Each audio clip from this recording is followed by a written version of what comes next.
Hello and welcome to a special edition of HTTV Extra-Time during this international break. I'm pleased to be joined by Lee Nicholls and the Examiner's Stephen Chicken. How are you both doing this afternoon?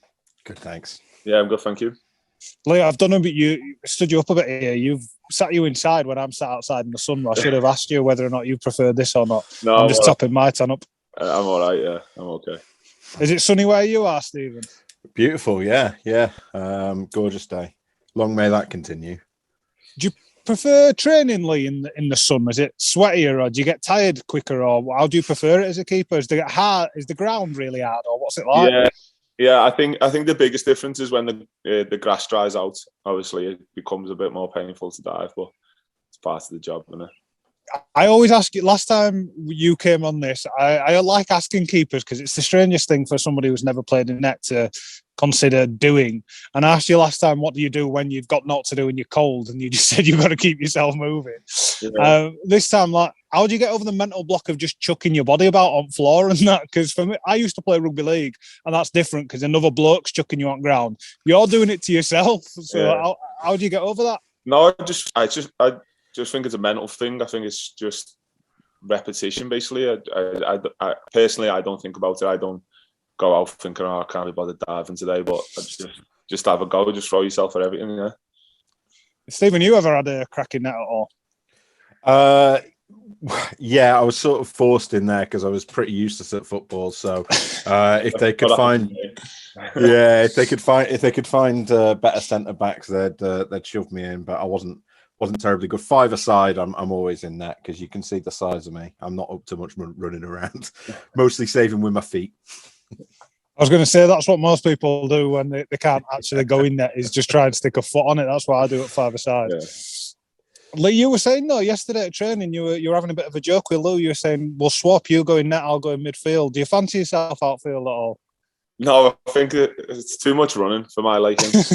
I think I'd be okay on the ball. I'd win a few headers, but yeah, I don't think I can do the running Lou does. Like, as long if Lou was beside me, maybe I'd do a good job because he could do the running for me. Opposite question. If you had to have an emergency keeper, didn't Andy Booth play in goal once? I seem to recall. If you had to have an emergency keeper, who do you think you'd stick in? Like an outfielder. I don't know. I haven't seen the boys in goal, but Danny Ward actually fancies himself. Wardy's always said he'd, if there was any, for whatever reason, we needed a keeper, that he'll be the one to go in. And I think he's got a bit of experience, but yeah, I think I'd have to say Wardy because I haven't seen anyone else in goal. I'm right in saying, Lee, that Ward is one of them blokes that's just good at whatever he does, though, isn't he? Like darts or golf or anything. He's one of them annoying. First time he does it, he's class at it. Yeah, it's annoying. I went to play golf with them for the first time, and I didn't ask him beforehand what he played off, and yeah, I should have asked him beforehand maybe. But yeah, he's one of them. He's good at everything: darts, golf, cricket, cards, everything. Is that annoying? Secretly, you're a bit like, oh, I wish you was a bit worse at this. Not really, because I don't put any money on it, so it's not. I've learned to not put any money on it, so it doesn't become annoying. But I think if there was money on it, I would be annoyed. Yeah. Right. Well, we've been chatting for 5 minutes and we've not actually talked about football properly yet, other than me and Stephen going and goal, which I don't think anyone's going to be happy with. International break. We're obviously coming in on it off the back of a couple of more disappointing results, but after the end of such a brilliant run, what's the mood like with the boys who are in at Canalside this week? No, it's been good. I think it's been good to get a few days away and sort of reset our minds and bodies of, it was a busy period towards the end of the last block of games, and it was demanding. There was some tough games in that run of games, and I think the boys looked tired after in the Bournemouth game, but I think Millwall was sort of like we didn't get back to life forward, and then we were in trying to recover, trying to get right, and then it was next day, Friday, prep for a game, and I just think the boys felt it. I know I felt it a little bit, and it was good to get a lot of rest in over the weekend and go again. It's a strange one, isn't it? Because we've we've done well in that we've managed to fulfil all our fixtures over Christmas and everything. When all the games are being called off, we managed to win the majority of ours and get points on the board. But we do so much work in those games, and we, put ourselves, push ourselves to the limits. It does catch up with you a little bit, doesn't it? Yeah, I think if, like, say for instance on Wednesday night we would have played at home, I think that would have helped, because the travel of 6 hours after the game to get home at 4, and like these are the things that happen in football and things that we've as footballers have got to adapt to. But I just think it caught up with us maybe a little bit, and it has been a demanding season, and I think everyone would agree at the club, the fans, everyone would agree that this team puts everything into every game and leaves it all out there, and maybe that caught up with us a little bit, but I think that's what this team's built on and something we've got to carry on doing. What's the talk been like then since you boys have been back in? Have you been looking back, or have those games kind of been just left in the past now? Because it's a strange one, and when we spoke to Lewis after the game, I mentioned it to him. If those two games and those two defeats were mixed in over the course of 4 months, I don't think anybody really notices. But because we've not been beaten for 16, 17, 18 games or wherever it was, and then two coming along in a row, it seems a bigger deal than it might actually be. Yeah, I think if you look back at the two games, I think Millwall and Bournemouth on the night and on the day were just better than us, and the two good teams in good form. And I know we were in good form at the time as well, but we've just been beaten.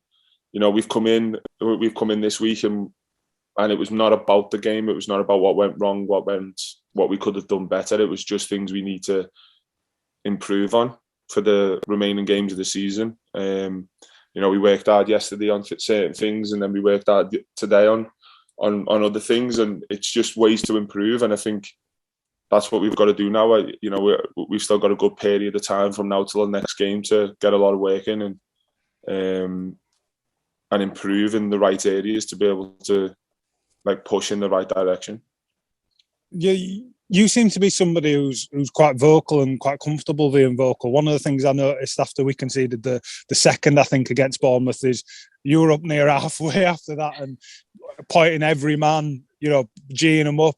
What were you saying? Was it you telling them what for? Were you telling them to up the standards, or was it more of an encouragement type of a thing? Yeah, it was more of an encouragement. I never come up and I hardly ever have a go at someone. I think, as long as you're trying your hardest, that's all I can demand off you. Mistakes going to happen in football. So I was just trying to give the boys a lift. We seen against West Brom, 2-0 means nothing. 82nd minute was it that they got the penalty, and we come away with it with a point. So I was just trying to give the lads a bit of lift. I think if they don't score so early after half time, I think it could have been a different game. But yeah, I think that their goal just killed us. Yeah, well done on not doing that over penalty as well against West Brom, because I might have been tempted. So,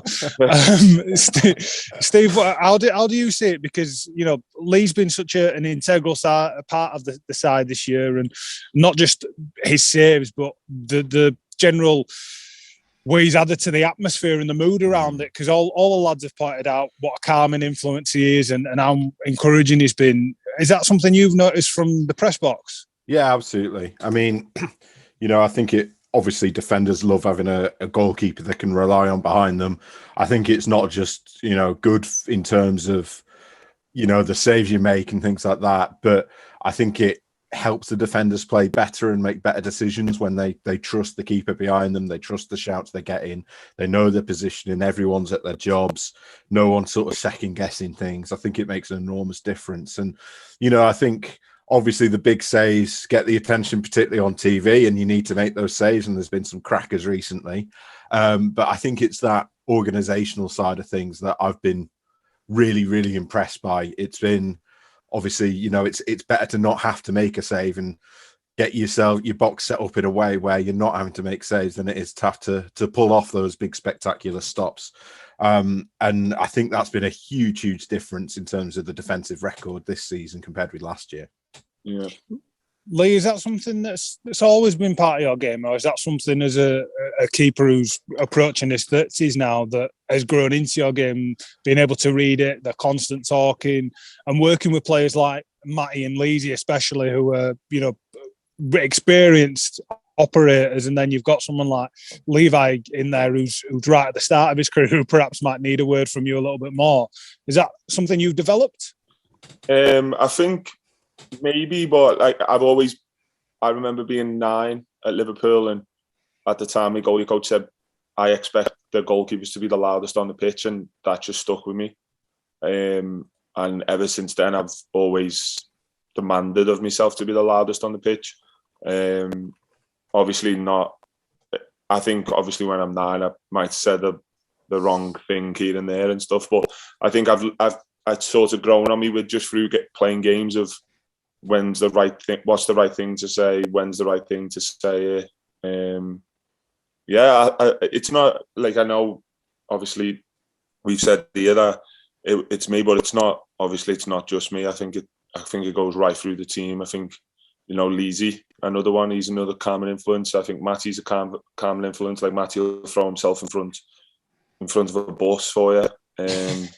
Yeah, he would. Like Toff's calming. Like, I think the whole squad's just the same. I think we all gel together. I think, we're always on the same page, which is a credit to the gaffer, and it just makes us hard to beat. I think I said in one of the interviews earlier on in the season that I think we just, right now, I think we are a hard team to beat. I think we don't concede many, and we're awkward. We can play in certain ways, certain formations, and I think that's just a credit to the whole team. One of the things that consistency is reflected in yourself. We were speaking before, you've won 4 Blue and White Members Club Player of the Month awards now, which is remarkable this far into the season. 2 things on that.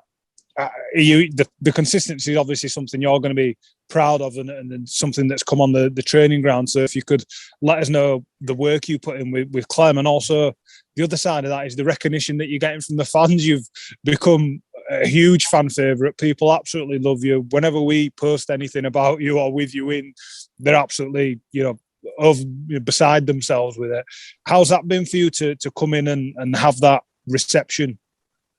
I think the fans made it really easy for me to settle. Like, obviously when I first signed, there was a few question marks, which, if I was in their shoes, I would have obviously put the question marks on there myself. And but since then, they've really got behind me. They've really helped me settle in, and it's been a dream to play for them up until now, and long may it continue. But the consistency, as you say, has come from hard work since day 1 of pre-season. Like I'm going back, like I remember sitting here saying, it's just about hard work, every ball, and it goes right up to the top with Clem. Like, Clem's brought me in. He's sort of took a risk with me and backed me, and he's top class. Clem as a coach, he's probably the best coach I've worked with, and he's really got the best out of me, and I think we work well together. I think we understand. I certainly understand what he wants, and Clem certainly understands what he wants from me and how I can improve. And it just shows in the way I've performed this season is how much work Clem has put into me. And I think Clem's been different class this season. What is it that makes him so good, out of interest? I think tactically, I had a meeting with him at the start of the season, and he just pointed out a few things he wants to try and change, and sort of that he thinks that'll make me a better goalkeeper. And I'll try anything to become better. If it's going to improve me, I'll try anything. And it's everything he's mentioned and everything we've worked on. It's sometimes took a little bit longer than expected, and it hasn't been an overnight process. I think this has been. I think, like, when I first went in, I still wasn't where I wanted to be physically. And then around Christmas time, Clem really upped it and really upped his sessions, which really helped. Is there any particular keeper he has you sort of modelled on, or that you model yourself on? Oh, well, goalkeeping's a weird position in it. Like, I think there's no right way. There's no handout booklet to be a goalkeeper. I think everyone, like someone who might be real good at blocks and really attack the ball, or someone might be a bit deeper and standoffish and sort of reactive and trust his feet. And so it's not Clem doesn't use it as a set goalkeeper. I think he uses a lot of goalkeepers and he picks the best parts of them and just shows you examples. But I think the one thing about Clem is he lets you be you. He lets you be you ultimately, and if something's working for you, he's not going to ask you to change it. Are there any goalkeepers personally, Lee, that you enjoy watching? When you go to a game, do you find yourself just watching what the keeper's doing, or are you watching the entire game? No, I think if the ball, like I'll have the odd look now and again just to see on the keeper's position and stuff, but I wouldn't say I go to a game and just look at the goalkeeper, but I think I'm drawn more towards the goalkeeper. Like as in, if there's a corner down this end, I'm not seeing where he is, but say there's a ball out wide, what's about to be crossed, I'm thinking, where's the keeper? Is he in the right good position? Is he on his line, on his near post? Is he, or whatever? Like it's just obviously I'm in there, so I'm just wanting to see what happens and then see what I think he does well or maybe he done wrong. So yeah, but I think the two I like watching the most probably Edison and Alisson, and that's out there right now. I think they're the two ones where it's like that's where. Oh, and the guy, I think the guy has been different class this year. I think his form dropped off a little bit, but the guy has been top notch this season. What is it about their games do you enjoy? Because they're two ball playing goalkeepers. Is it that side of the game, or is it the fact that they're a complete package? They can make a worldie, but they can set a break off at the next minute as well. No, I think it goes without saying, Edison with the ball at his feet. I just love watching him pick passes, and he's probably one of the best passers in the Premier League, especially long distance passing. And then Alisson and De Gea for more shot stopping. I think De Gea is like more foot saves, which is something that me and Clem have tried to work on and something that we've highlighted that could be maybe an improvement. But probably Alisson as well for shot stopping. I think he's just purely for his presence and the way he is and how calm he is, and just the shot stopping in general. Is there anyone in the Championship at all that we've faced that has stood out to you and you've or made a save or has done something in the game where you've kind of gone, oh, he's all right in? Yeah, I think Foderingham, he done well against us at home. I'd say Sonny Dieng, he's been really impressive this year for QPR. I really enjoyed watching him. I think he's been unlucky. He's just got an injury, I think, recently. But yeah, I think he's been really good. Travers on Saturday, I thought playing against Travers on Saturday, I thought he looked calm, especially for his age. He was really good. But there's so much quality in here in this division that it's just good to be in and around these names like Sam Johnson, like who's called up for England recently, and there's just so many. Kaminsky. It's just the list goes on. Yeah. One thing that you said about earlier, you touched on it briefly, was your physicality changing. And if people are watching this, what I'd want them to do is find a picture of you from our last game and then go and look at your signing pictures. Because, I mean, no disrespect by this, Lee, but you look like two different blokes. Yeah.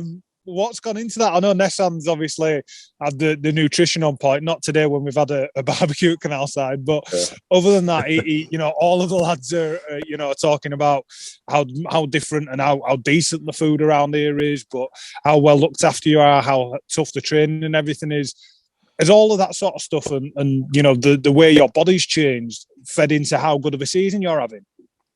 Yeah, I think, it's definitely 100% helped. I think, there's a support team around the goalkeepers, and this is why Clem is, at the top. He's worked hard to get this support, like sort of support system around the goalkeepers. Like there's analysts. We've got an analyst. We've got a nutritionist, sports scientist. Like we've got like a support group around us, and right at the middle of it's Clem. And I think everything just goes into performing well and getting you in the best shape possible. And I think this is probably the best shape I've been in my career, not just like physically, but mentally. And I'm probably stronger than I've ever been, like, but not like stronger as in like lifting weights, more like goalkeeping strength and explosiveness. And yeah, it's just been a real pleasure to work with everyone that's been associated with the keepers this year. I think these really moved me game forward.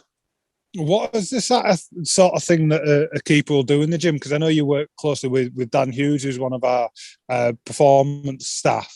What's he been doing with you to get that explosiveness built into your game? Well, if it started off like obviously quite slow, but I think from maybe after pre-season, obviously in pre-season you can't do much because it's just fitness stuff on the grass.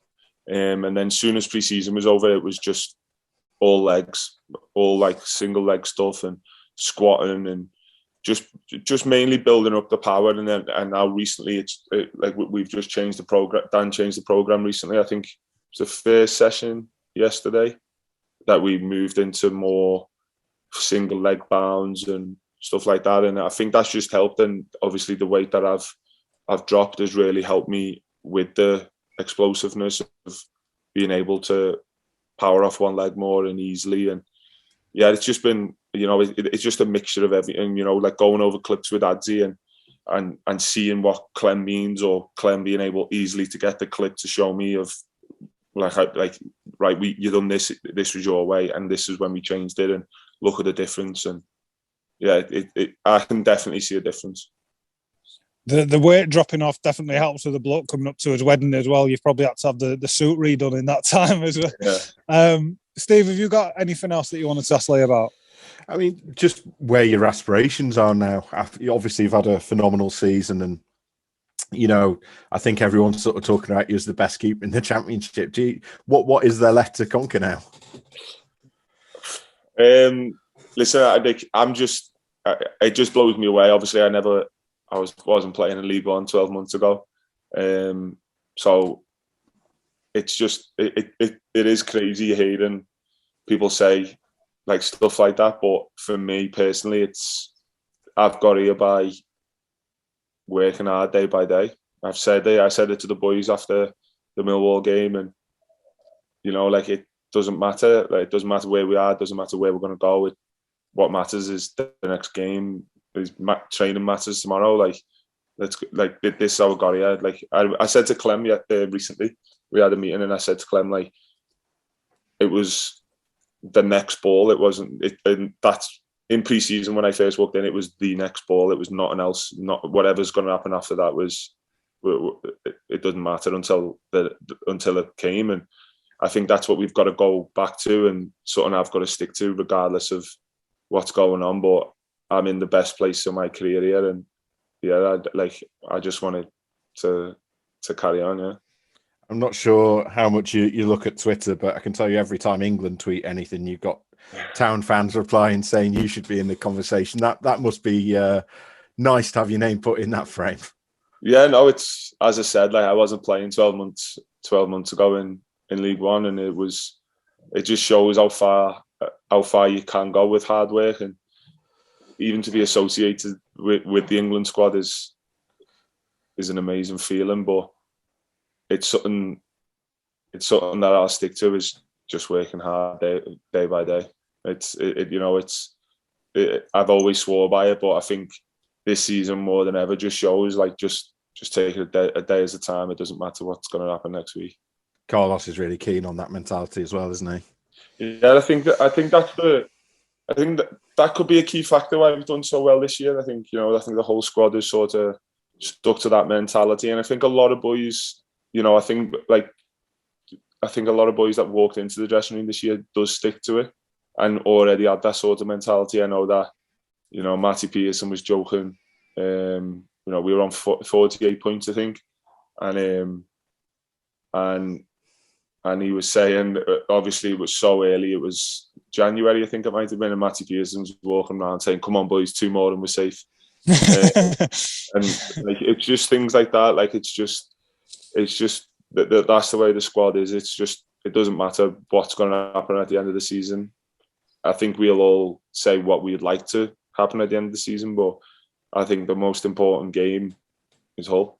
It doesn't, if we go and beat Hull, then let's talk about the next game. But until we go and play Hull, which is a tough game, like if we go and beat them, then yeah, well done. Next one. If we don't, then okay, next one. Like it doesn't.